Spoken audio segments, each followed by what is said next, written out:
One thing I loved about being single is knowing what you really want, setting priorities, and focusing on these priorities until you finally achieve what you want.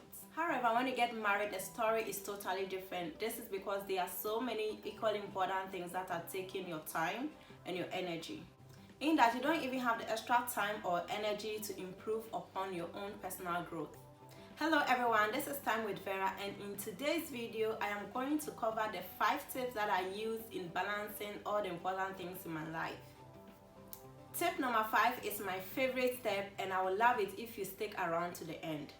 Now before that, I would also love to state that there is no success in your career, business, church, social life, or education that can compensate the failure in your home.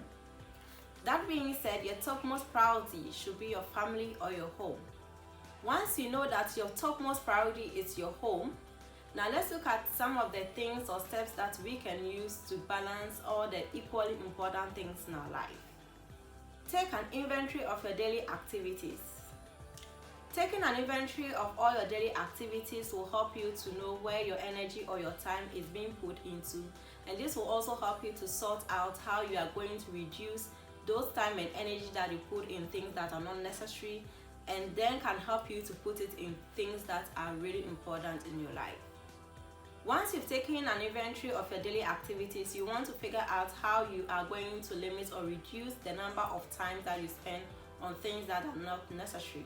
Take for instance, you wake up early in the morning to check something on your email or something on the internet, only to realize that you are spending 2 to 3 hours of your precious time on social media, like watching movies, watching comedy skits, or watching what is trending on social media. Imagine you do this every day. Think of how many hours that you are throwing outside on things that are not necessary. In order for me to reduce this, I have set an alarm to check the number of hours that I want to spend on social media each day. And else I want to learn a skill or an educative program that I know that I have to stay on the internet for a longer time in order to accomplish what I want to learn. But if that is not the case, then you have to get a check system that will help you to limit the number of hours that you spend on social media each day. Again, you might also want to check the number of hours or time that you spend with friends, families, neighbors in conversations that are not necessary. If those times can be reduced or put into very productive ways, then you can just imagine how your life is going to turn in the next 6 months or 1 year. Make a to-do list. One of the many ways you can manage your time in order to balance all the important things in your life is to make a to-do list.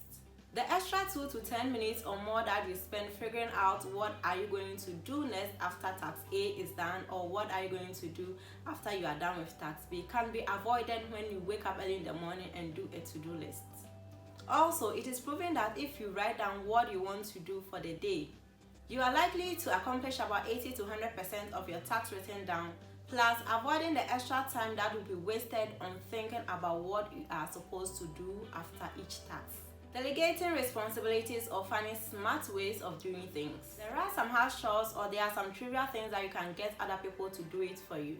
So if you have the means to pay them or do them a favor in order for them to assist you in those trivial things so that you can spend more of your time in things that are really important, do it. Remember that you can't always accomplish everything on your own. Sometimes you need some form of assistance.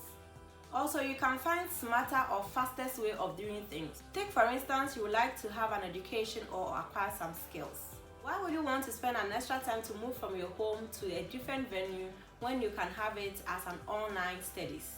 In this way, you are saving yourself some extra time that can be used in a more productive way.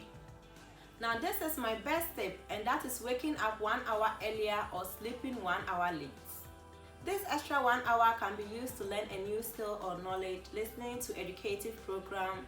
It can also be used for exercising, for meditation, for reading scriptures, or to do things that can improve your personal growth. Just imagine having 1 extra hour each day and using it to do something very productive.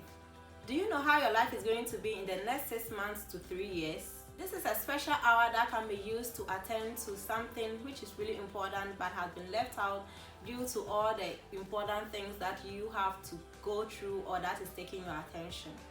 In conclusion, sometimes we need to set priorities, but at other times there are equally so many important things in our life that we need to find ways or means to balance everything through. In order to strike this balance in our life, we need to figure out the things that are not important in our life and then make room for the things that are really productive in our life.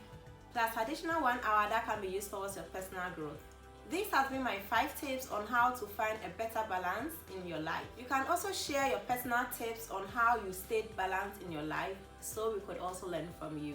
This has been Time with Vera, and if you want to get more relationship content, then don't forget to subscribe to my YouTube channel and stay tuned for more content on Time with Vera. Bye.